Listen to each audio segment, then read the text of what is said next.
হুম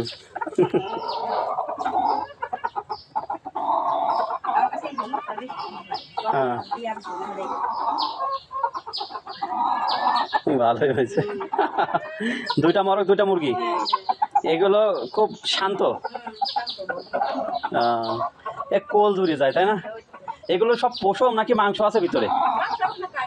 মাংস আছে ভিতরে নাকি পশম দিয়ে ফুলি আছে?